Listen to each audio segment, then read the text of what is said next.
and welcome to the County Planning Committee on today, Wednesday the 5th of June 2024. I'm George Richardson and I'm Chair of this committee and I'm chairing today's meeting. The meeting will be broadcast live through YouTube, but before we commence today's formal business, can I make sure everyone has turned off or made silent their mobile devices? And please keep your microphone switched off at all times unless invited to speak. I'd now like the table, starting with Kirsty on my right, to introduce themselves, please. Kirsty Charlton, Committee Services Officer. Neil Carter, I'm the solicitor to the committee. Stephen Reid, I'm the planning manager, Chair. Graham Blakey, Principal Planning Officer. Phil Harrison, Highway Development Manager. Thank you. Do we have any substitute members, Kirsty? No, Chair. Any declarations of interest from any member? Well, can we approve the minutes of the last meeting held on the 8th of May 2024? Great, thank you.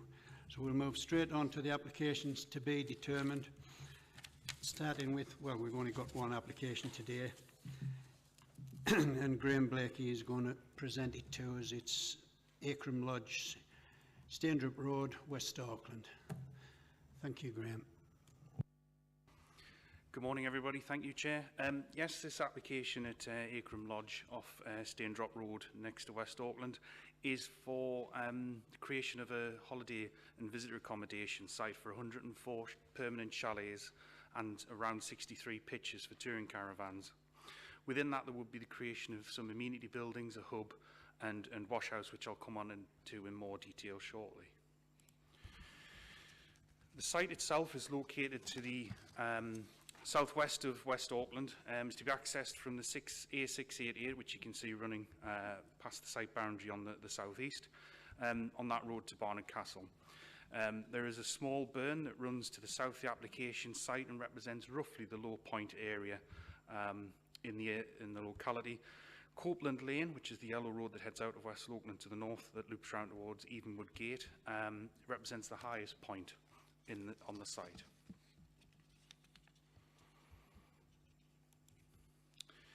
The aerial photography is next. Here we can see that the site is located in the countryside.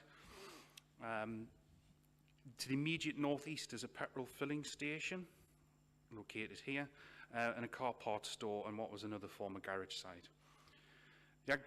Generally, the application site follows traditional agricultural field pattern with elements of the boundary vegetation, hedgerows and trees visible in shadow around the site, and you can also pick those out to the north.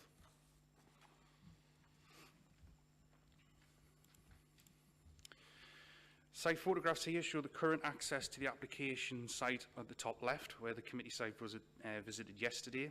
This would be replaced by a larger, more appropriate access to the southwest, i.e. further away in the photograph, to achieve the visibility display for the proposed junction. A new workers' dwelling in a state of construction lies between the access to the development and the development itself. The access would loop around the rear of that building to the site behind. The other two photographs show within the site and also views out with to the north towards Copeland Lane and the building that we could see there where the bus stopped on the tour yesterday. The proposals will be formed of two main phases across the two existing fields on the ground. To the eastern portion of the site would be the retained Akram Stud, I indicated here, followed by the new hub building, which is the L-shaped building to the west of that, as well as a washroom, the smaller building next to it, and then the chalets, which are the larger structures shown on this plan. Further west of the smaller touring pitches, which can be seen in this area here, as well as a children's play area at the high point of the site in the most visually sensitive in landscape terms. Landscaping is proposed to the perimeter of the site, primarily the north as well as the south in this plan, and within the site as well to break up the layout. You can see that running in a sort of north-south and in a patched area. and this is to bolster screening to long-distance views of the site. Here we have the elevations of the proposed hub building on the left-hand side. This is broken down roughly in a 50-50 use between a cafe use and a shop use. On the right-hand side is the proposed washroom with a floor plan there just indicating the type of facilities that are in there. Now on to the wordy slides, I'm afraid. In response to the application, colleagues in spatial policy highlighted the likely balance that's going to be required between the overnight visitor accommodation and the landscape harm. Landscape colleagues that have noted that while landscaping within the site is improved, they highlighted strengthening field boundaries to the north of the site up towards Copeland Lane as an opportunity to help further screen this development. Visit County Durham offered their support for visit accommodation in the county, highlighting the economic benefits that were detailed more thoroughly in the officer report. After that, no objections were offered from a selection of other consultees, including the Highway Authority, to the proposed access arrangement. There were a small number of objections received upon the application, with primary concerns raised around the existing traffic congestion and safety issues in the West Auckland and Tyndall area being added to by these proposals. That also that the site entrance to the proposed site is highlighted as potential hazard due to its location on a busy stretch of road with a history of accidents. Some other opposition raised due to the phased development would adversely affect the character of the area as well as lead to antisocial behaviour and criminality. However, it also noted that further separate comments were received by Etherley Parish Council, who were supportive of the proposals, and the CPRE, who had concerns over the scale of the development, highway safety, the overall need for it, and its locational sustainability. So, in summary, the application has competing benefits and harm when assessed against the County Durham plan. Therefore, when making a decision on the application, the planning balance of weight against each benefit and harm is required. The harm identified is primarily related to landscape impacts, judged by officers to result in a moderate harm that will reduce over time, together with some locational sustainability concern assessed as having, in this case, little harm. The scheme would also bring benefits in the form of overnight visitor accommodation. That is evidenced as having an important economic impact upon the county. As such, it has attracted significant weight by officers in their assessment. So therefore, as a result, these significant economic benefits are considered by officers to outweigh the moderate landscape harm and lesser locational sustainability harm, as detailed in the report before you. Therefore, as such, the application is recommended for approval. Thank you, Chair. Thank you very much, Graham. Now we have one speaker in support of the application as planning agent with Steve Hesmondhoff. You'll have 5 minutes, Steve, and Kirsty will let you know when you've got a minute or 30 seconds remaining, whichever.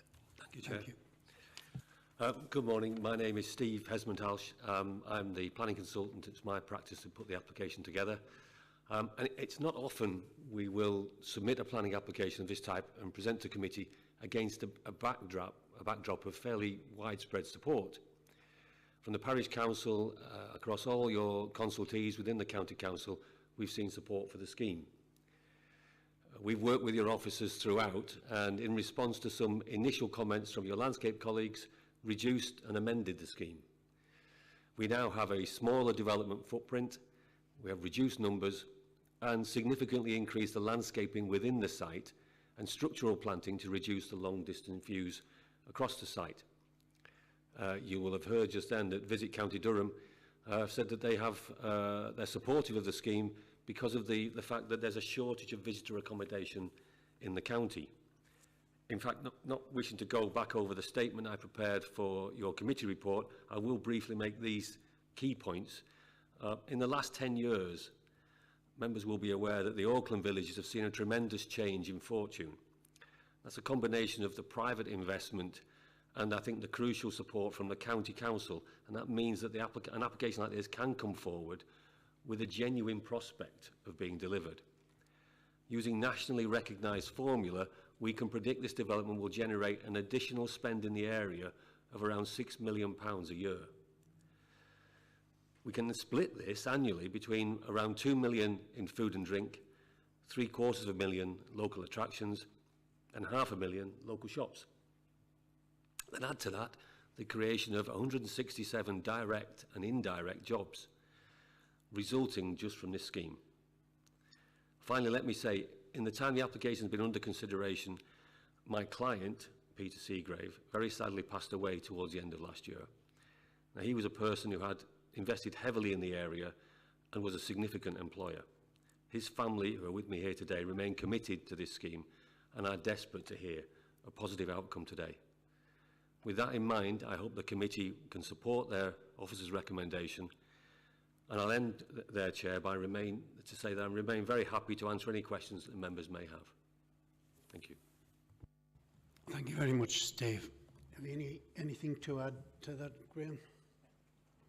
Thank you. Do any member have a question for Steve?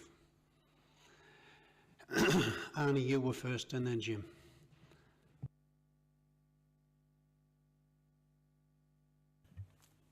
Yeah, thank you, Chair. It's just a point of clarification. The entrance road, it didn't really look wide enough for caravans to be going on it. Could we just have a brief back on that road, please? Thanks, Councillor Simpson. Yeah, I'll just take you back to the photograph first and foremost. Quite frankly, no, it's not big enough in its current configuration. So what is being proposed is a new access. So on that photo, the plan that's up there, you can see the indicative line of trees to the right-hand side of the red line. That is, in effect, the trees that you can see on that top left photo. So what that shows is the access road is moving further away, if you like, or further down the road, southwest, and that will achieve bigger visibility displays in both directions, as well as two-way traffic. Those on the site visit yesterday will note that the minibus was just about wide enough to get through the gate. It's an agricultural access and it's perfectly serviceable for that purpose, but a new access is required with the full radius, etc., as per the Highway Authority requirements. So, in effect, that will go beyond the cross-rail fencing that you can see in the top left photograph there. That will push the access roughly into the middle of that field there that gives you visibility both ways to roughly over 200 metres, which I'll probably defer to the Highway Authority for further comment on that.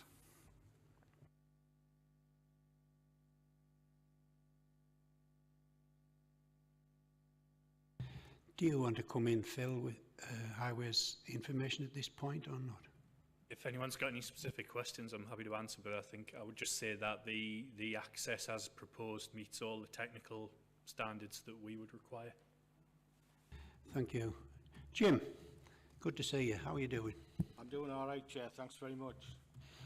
Just the officers read out there, just briefly heard you mention of a history of accidents in the area, so it was quite brave. History of accidents can be there where have been no accidents. There can be very few accidents or lots and lots of accidents. You'll just run through that a little bit more detail, please.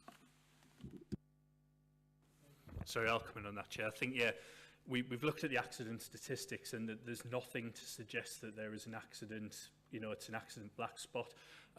Unfortunately, there was a fatality there last year, but again, you have to look into the actual causation of the accidents. But apart from that, there's really no significant accident history. There's something that was caused by a medical episode, but we're confident that it isn't a road safety black spot and that this won't create one. Chair, thanks for that. That makes a difference to the application as far as I'm concerned. That's a better report than just quickly mentioning the accidents. It helps the application. Well, I understand the accident was further up and the fatality didn't involve the episode, did it? No, there were separate events. And I personally know of further fatalities a little bit further up that road, to be fair, in years past. If I could just maybe come back on that though, Chair, the plan and policy guidance note issued by the government says that developers only have to consider an accident, the accident statistics for 3 years previous, or if it's considered to be an accident black spot, 5 years previous. So we've checked that period and there's nothing within that that suggests that it is a road safety issue there. Thank you. Does any other member wish to ask a question of Steve? David Boyes. Yeah, can I just ask the applicant if this is going to be a 12-month site, or is it going to be like limited to certain months of the year? Through you, Chair. The intention here is that the site would be open for 12 months, but there are all kinds of standard planning conditions relating to the way that these are occupied, which we're very happy with within the committee report. So it's not intended to be full residential or anything of that nature.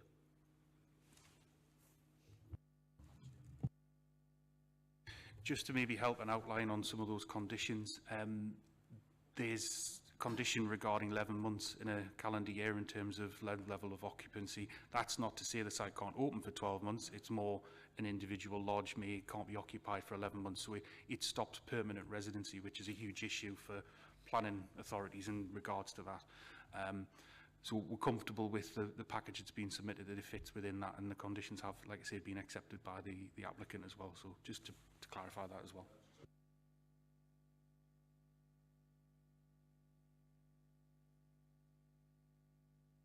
Thanks, David. Patricia?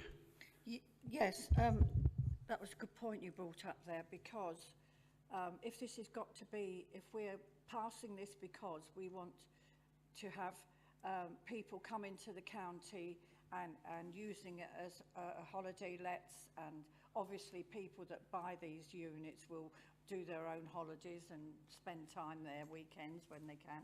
But I do think it's important that any of the restrictions that or the agreement that we've got is policed properly, so that we know that that is going to be of benefit Patricia, to the wider economy. this is just questions.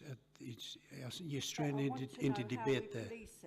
How are we going to make sure that that doesn't turn into 104 permanent residents there?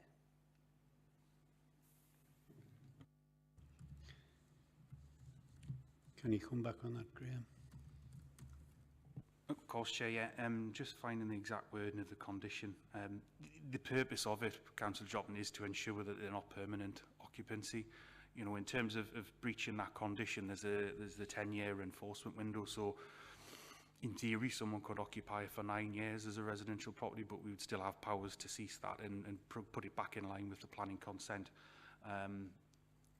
As is ever, the numbers of conditions and things do just slip my mind in the pressure of the moment. But yeah, condition 18, purposes shall be occupied for holiday purposes only, and no caravan or lodge shall be occupied as a person's sole or main residence.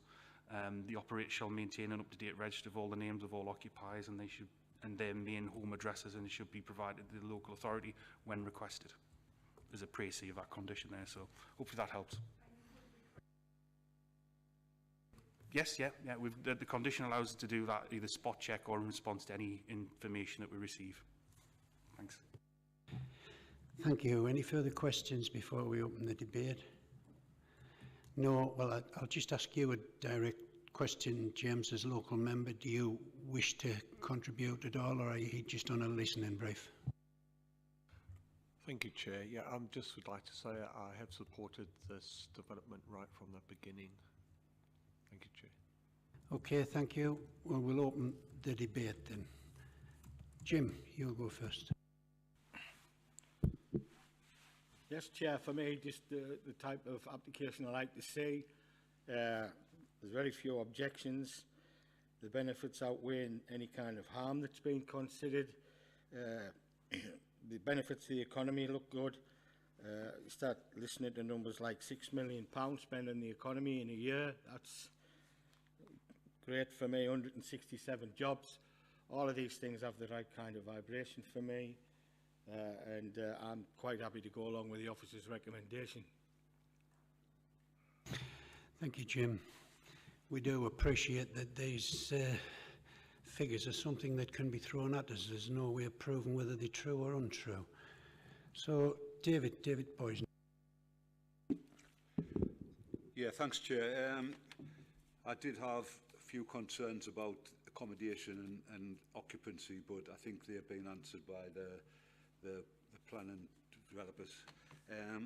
In terms of highway safety, you know, I sit on Safer Stronger Communities, and we've done a lot of work over the years on trying to like make this a lot safer, this road. I know we had problems with, it wasn't necessarily County Durham people having accidents, it was people coming into the county, a lot of them on motorbikes going through the county. And I know the county's done a lot to mitigate that, and the number of serious accidents and fatalities has actually dropped over the years. So there are far fewer serious accidents and fatalities than there were a few years ago. Like Jim, possibility of £6 million coming into the county, the jobs aspect. So yeah, if Jim's proposed support for this, I'll second that. I'll second the application. Was yours a proposal, Jim? Thank you. Jonathan Elmer, please. Thank you, Chair. I attended a site visit yesterday and we had a chance to go to the adjacent to where the development is proposed. We also had a chance to drive up the road that sort of goes at the top of the valley, well, at the top of the rise that overlooks the site. So that was all very useful to get an appreciation as to the landscape perspectives of this development. There's some really, really positive aspects of the development, first of all. So obviously, I'm really pleased to see that there's biodiversity net gain associated with this, that hedges have been left intact and that there's actually additional planting going in. I mean, it's always a shame to see the loss of land that could be used for food production, but this is not the highest quality agricultural land by any stretch. So I don't think that's a major concern in this, with regard to this application at all. I think that looking at the comments of the landscape team, they're saying that there's a moderate impact. But you've got to appreciate that the planting that's being proposed is going to take a bit of time to grow. So it's trees basically screening the site. And they'll take 15, 20 years to grow. And as they develop, that impact, that landscape impact, will be gradually mitigated. So there is an impact, but I'm happy to see that measures have been put in place to try and address that consideration. So what you've got here is a balance between positives and negatives, and the positives include, in particular, the ability to have a major scaled development that will have a significant beneficial impact in terms of spending in our economy. And I agree, it's hard to quantify exactly what that will be, but it is going to be significant because this is a very large development. So that's really beneficial. We want to try and find suitable locations for this sort of development within the county because it's strategic for the county to try and improve the overall visitor numbers coming into the county. And this is the place to do it. The alternatives are other sites potentially that will have a much more significant impact on areas with much higher landscape value. Now, this doesn't have any form of landscape designation on the site at all.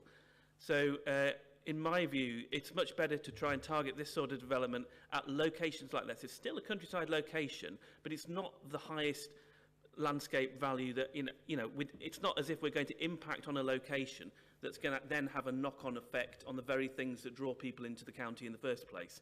So pleased to see all of that. So as I say, I'm very happy to support this development as well and go along with the recommendations that have already been made. Thank you, Jonathan. Anybody else? Alan, I was hoping you would speak. Thank you.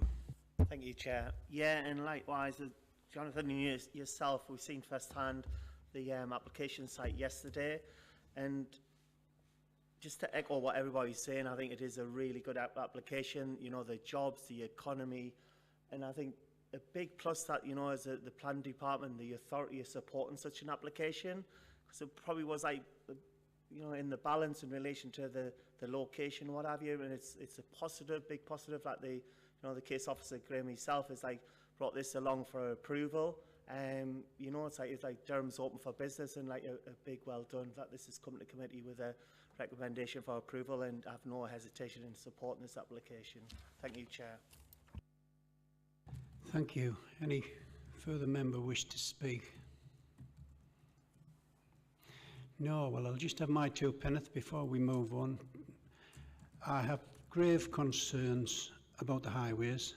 The highways officer has addressed it as per his rules and regulations. David has added to it, but it's a very fast road and a very, very busy road, and I just want to minute those reservations and concerns. Any loss of life is one loss too many. And as for Jonathan saying, well, it's all right, it's not necessarily good agricultural land, well, it could be, quite easily. It could be tidied up and growing a crop in the current climate where we may eventually need it. However, that's my rant over. It seems as if the committee is ready to go to the vote. I've got a mover and a seconder. All those in favour of the officer's recommendation? That's unanimous. Thank you. And since that's the only item on today's agenda, thank you for your time, and just give us a minute for the lads to shut down YouTube.